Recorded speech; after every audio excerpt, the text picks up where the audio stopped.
That one, on the other hand, is still problematic. There we go.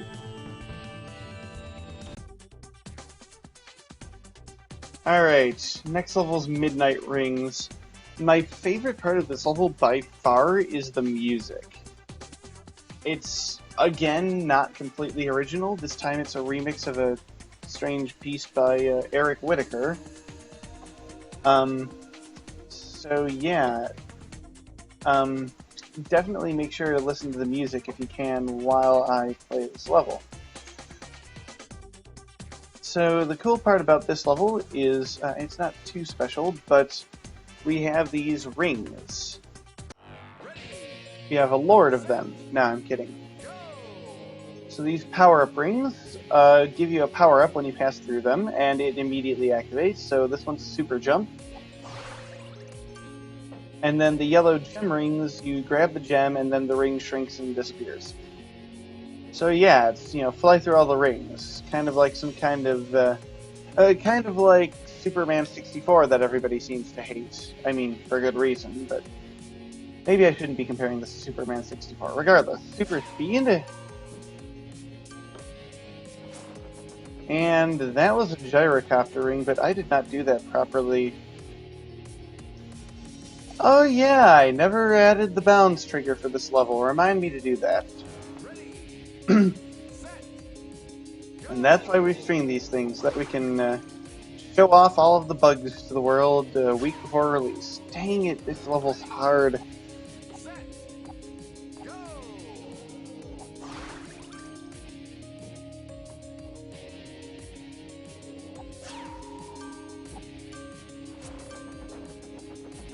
Yes, the entire ring gives you the gem. You don't have to specifically aim for the gem. That's something that I guess I didn't really make clear, but yes, that's a thing. There we go. Now if only I could... Oh, come on! Yeah, no. You have to be really careful with how you control your momentum in this level because you're essentially flying through the air. It's kind of like Cirque du Soleil in some ways. There we go. And as you can see, I was lazy. You can probably see that from the fact that all these platforms are like the same shape. So you don't even have to jump on that one, just use the gyrocopter super jump and there we go. And that's a super bounce ring, and this is a shock absorber ring, and those are all the different types of rings, but there is more to this level still. Hi guys, mentioning his level Pain, which will be included in Power Pack number 2. Unless he has a problem with that, but I'm pretty sure he agreed that was the plan.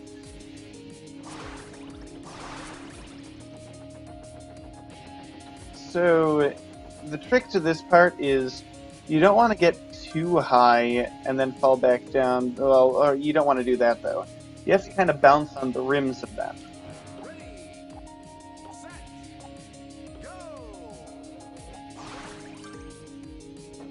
We've got 6 viewers right now, and I guess now I'll announce the viewers contest. If we have 10 viewers, everybody gets a free Big Mac. Nope, kidding. If we get it to 100 viewers... Oh, sorry, my roommate, McDonald's is important to him, as you can see.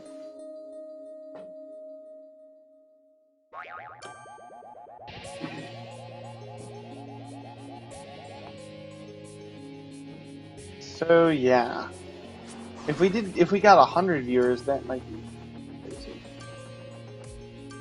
Oh, nah, screw it. Okay, so the next level, if we don't rage quit the previous one, is Tripping Balls. Yes, that is literally the name of this level. It's a fun level. So we start out this level and it's a perfectly normal level, it looks like, just a platform level. Music's kind of weird, it's like a mashup of bits and pieces of Beat Party put together. I decided I'd do that as a bit of an experiment, but, you know. So, it seems very simple. Get on the platforms, get the gems. No big deal. Easy stuff. Okay, now the color of everything is flashing. I probably should have put a seizure warning in here somewhere, so I'm just going to say right now, if you're prone to seizures, then please stop watching immediately. And if you are a seizure, then no, I don't want your code. As you can tell, everything is even trippier now from the fact that the sky doesn't appear to be, like, working. Everything just looks glitchy. Oh yeah, duh. Should have just put the seizure warning in the chat.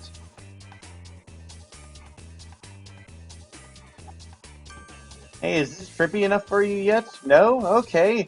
Let's have the camera tilt from side to side. Fun fact, you can actually tilt the camera like this so that the marble is no longer at the center of the screen. Only left and right though, not up and down.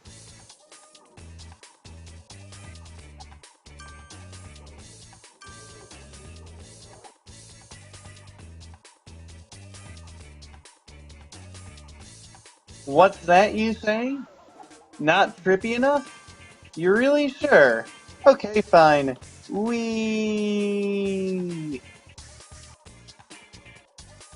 Yes, the camera is sort of changing its apparent direction of gravity. The direction of gravity is actually changing. The marble is not moving.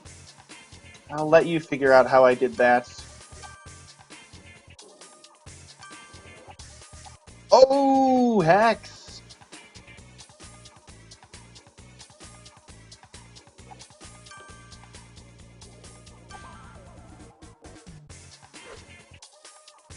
I was one gem from the end.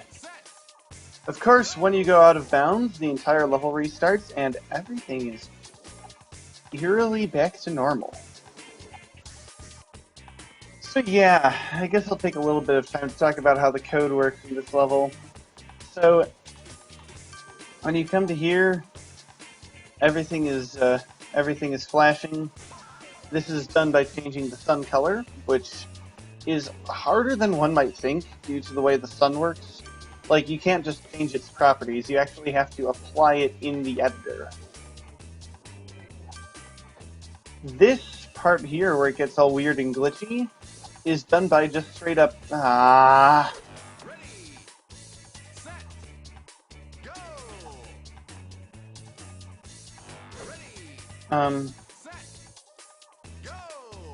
So, anybody want to place bets on how long before I just get enraged and open the console? Anyway, the part where it goes all trippy is caused by just straight up deleting the sky.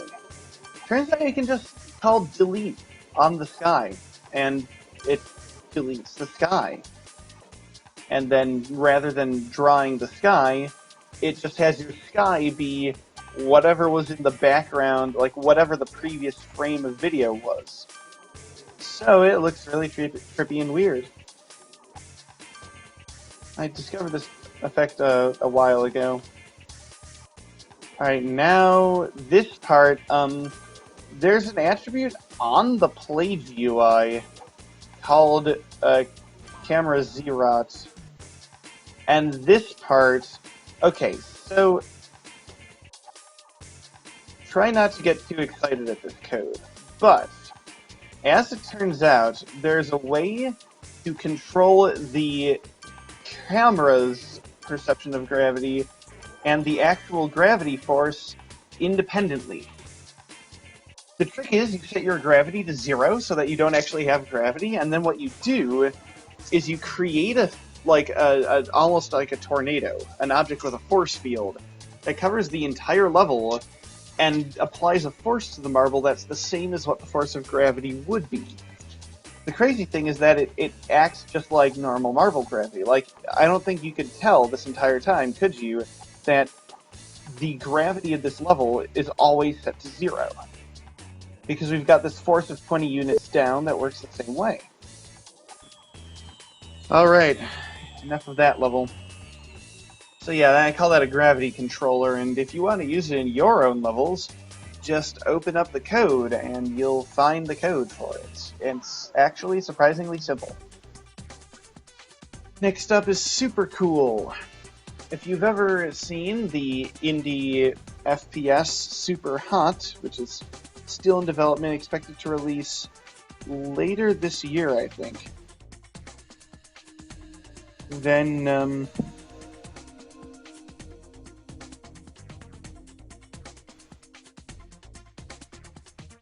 anyway, then this might be a bit familiar to you. If not, you should totally look it up. Super Hot. Look it up. It's awesome.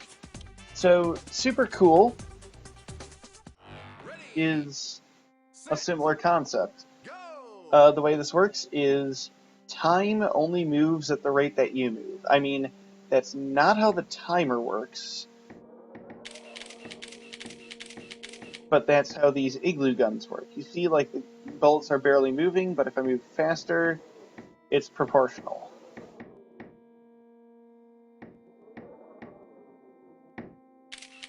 Don't get shot. That's why.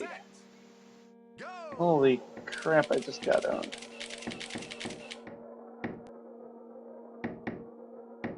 Alright, so now what we have to do is get this gem inside here. See, the great part is that if you just stop moving, you can see these bullets slowly moving, and then of course you still get hit by them because you're not dodging them easily enough. Okay, so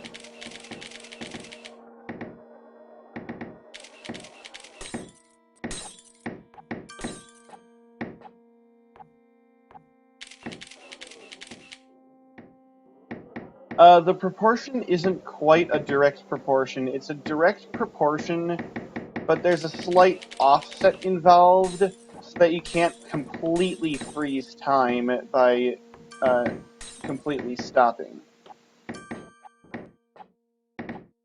And that's how it is in Super Hot as well. Even when you're not moving, the bullets are still slightly, slowly moving, so that you can't just take forever. Ready, set, go! Yes, I understand that those messages overlap in a weird way, the way that works. I'm not too concerned with that. Incidentally, this level's also really hard, so screw that. I mean, it takes a while to complete. Like, I can beat it pretty easily, but if I'm just showing it off in the stream, you know. And then, the most impressive of these 5 levels, in my personal opinion, Wrath of Marborg. Yes, it's a boss battle.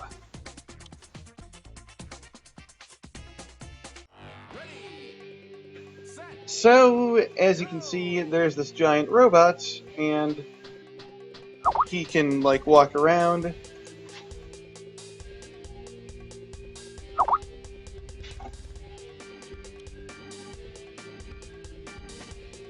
Hold on, Yule's messaging me. And this robot, then, will fire missiles at you. Now, the missiles don't make you go out of bounds, they just act like mines, but there are also mines in this level, as you can see by the fact that he just stupidly walked over 2 of them and lost a leg, and now he fires more missiles at you. If you get like 4 missiles into you at once, that'll make you go out of bounds. So the only way you can lose is by going out of bounds traditionally, but it's a lot easier to when there are explosives coming at you everywhere. So there are 2 ways to damage him. One way, of course, is by making him step on the mines. If he'll step on the mines, even.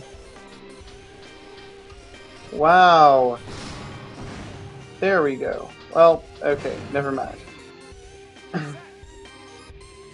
But yes, if you're familiar with his AI, for instance, if you